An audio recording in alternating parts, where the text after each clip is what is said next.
Bonjour à toutes et à tous, merci de nous retrouver dans ce nouveau numéro du Point des marchés, votre rendez-vous avec l'analyse des marchés. La tendance baissière semble se tasser sur le marché des engrais azotés. Coralie, que se passe-t-il sur ce marché en ce moment ? Bonjour Adèle.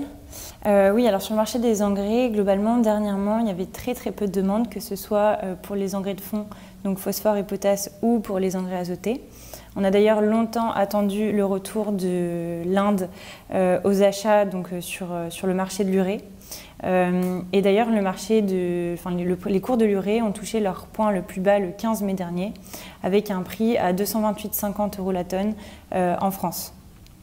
La solution azotée a également suivi cette tendance, avec également un point de plus bas touché le 15 mai dernier, mais cela l'a été en dollars. En revanche, cela n'a pas été le cas en euros la tonne. Alors on assiste justement à une hausse de la parité euro-dollar en ce moment. Comment cette parité impacte le prix des engrais en France ? Alors effectivement, une évolution de la parité euro-dollar va avoir un impact sur le prix d'importation des engrais.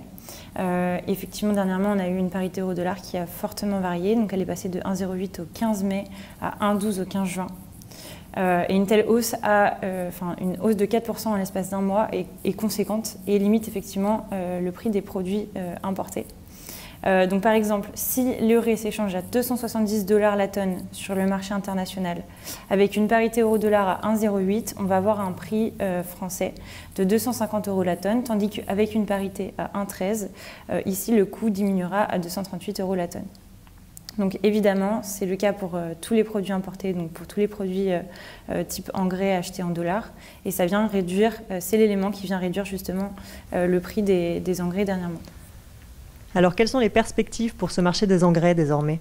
Eh bien, tant que l'euro est fort par rapport au dollar, l'évolution du prix des engrais demeure limitée. On va voir justement donc, le marché de la solution azotée qui a continué à baisser, avec un prix qui s'affiche aujourd'hui autour des 144 € la tonne, rendu Rouen. En revanche, le marché international semble plutôt orienté à la hausse désormais. Donc attention justement, puisque avec le retour des acheteurs internationaux, et là je vais penser à l'Inde ou au Pakistan, et notamment sur le marché de l'urée, on peut revoir un marché qui repart à la hausse. Dernièrement, c'était les prix de l'urée, donc à l'export de l'urée des ports, je pense par exemple à l'Égypte, qui repartaient en hausse. Au niveau des engrais de fond, là, on va avoir un marché qui, effectivement, peut aussi repartir en hausse pour le phosphore, avec l'Inde également qui rachète du DAP.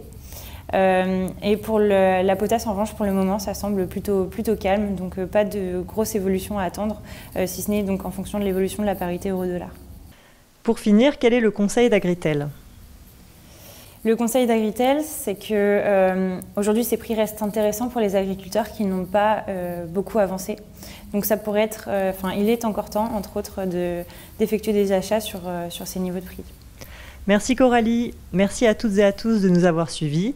Rendez-vous dans 15 jours pour le prochain Point des marchés.